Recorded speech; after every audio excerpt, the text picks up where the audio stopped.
Le Seigneur soit avec vous. Et avec votre esprit. Évangile de Jésus-Christ selon saint Matthieu. Gloire à toi, Seigneur. Chapitre 13e. Jésus disait à la foule ces paraboles. Le royaume des cieux est comparable à un trésor caché dans un champ. L'homme qui l'a découvert le cache de nouveau. Dans sa joie, il va vendre tout ce qu'il possède et il achète ce champ. Ou encore, le royaume des cieux est comparable à un négociant qui recherche des perles fines. Ayant trouvé une perle de grande valeur, il va vendre tout ce qu'il possède et il achète la perle. Acclamons la parole de Dieu. Louange à toi, Seigneur Jésus.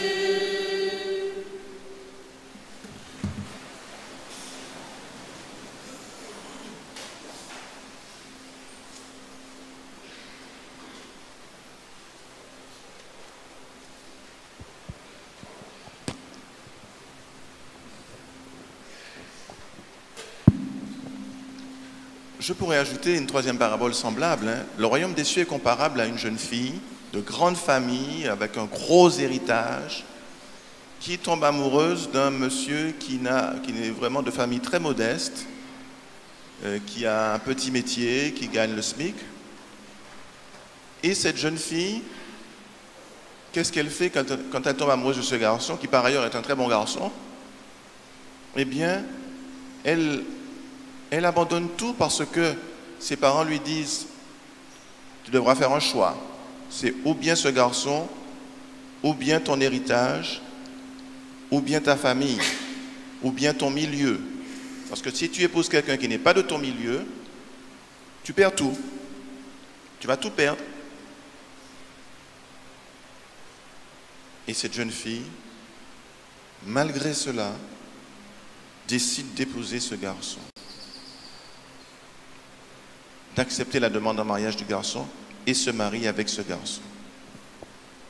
C'est exactement la même chose que les deux premières paraboles que Jésus nous a données. Elle a considéré que cet amour qu'elle avait avec ce jeune homme valait beaucoup plus que son héritage, qui était colossal, valait beaucoup plus que ses relations, les relations de son milieu, valait beaucoup plus que tous les prétendants riches qui étaient après elle. Elle a choisi de tout sacrifier pour l'amour de ce jeune homme.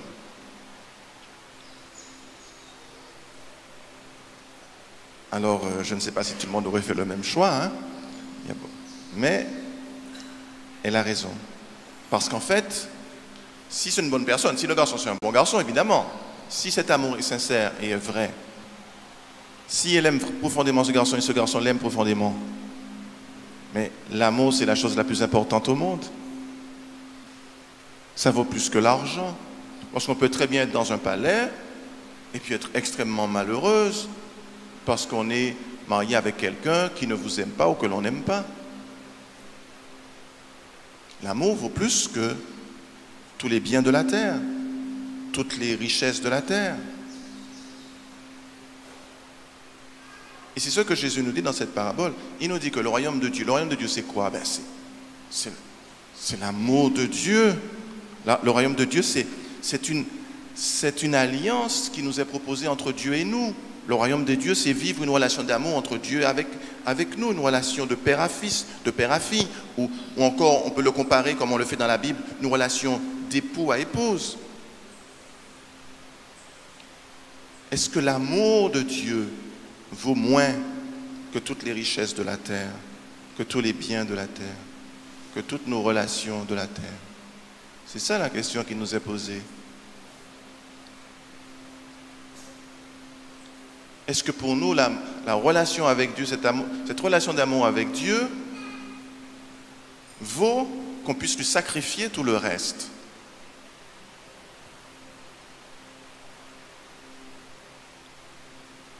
C'est une redoutable question. Vous vous souvenez dans le livre de l'Apocalypse, au chapitre 3,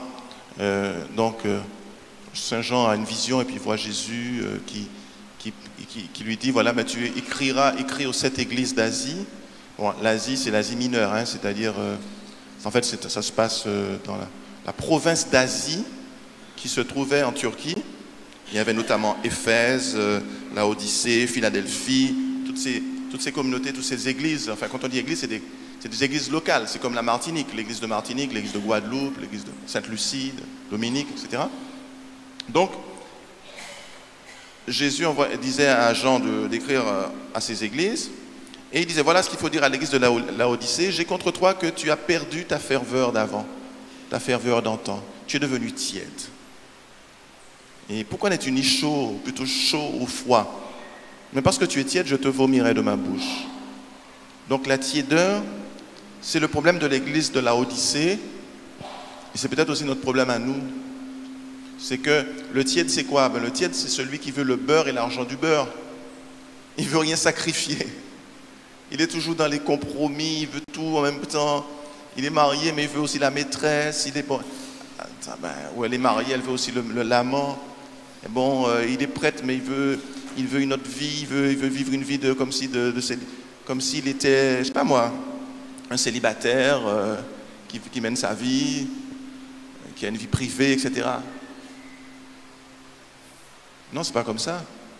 C'est ou bien tu donnes tout, ou bien tu donnes pas tout. Et on le voit bien dans la parabole. Qu'est-ce qu'il a fait, le monsieur qui a trouvé le trésor dans le champ? Il a tout vendu. Tout pour acheter le champ. Il a tout vendu. De même, celui qui voulait acheter la perle fine, il a tout vendu, tout ce qu'il possédait pour obtenir cette perle rare.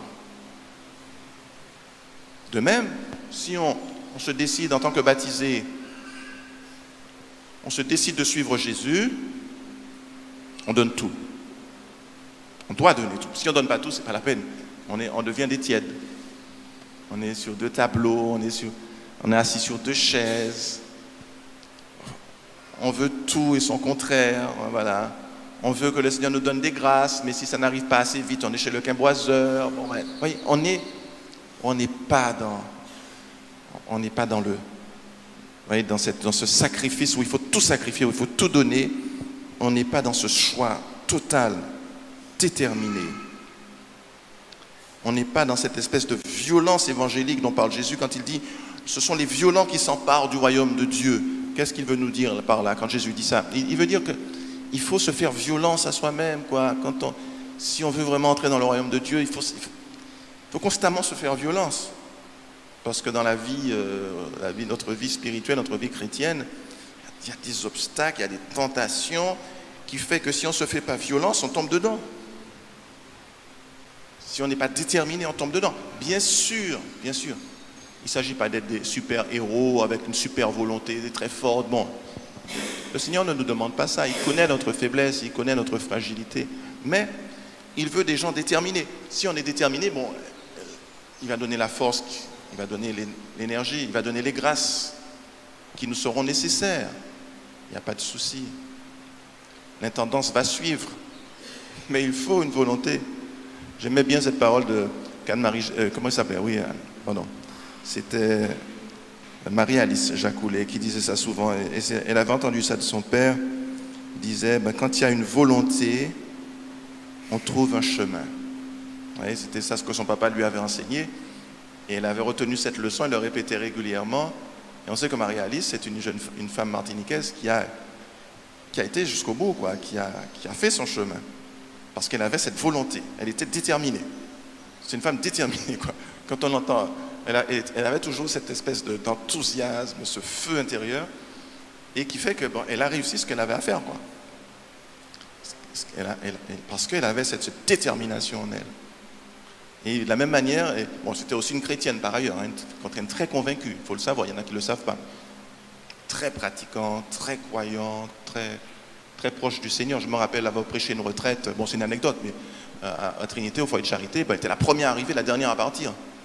Donc, c'est pour dire que c'était une femme vraiment de foi. Mais c'était aussi une femme qui avait cette détermination en elle. Et je crois que le Seigneur nous demande, attend ça de nous, quoi.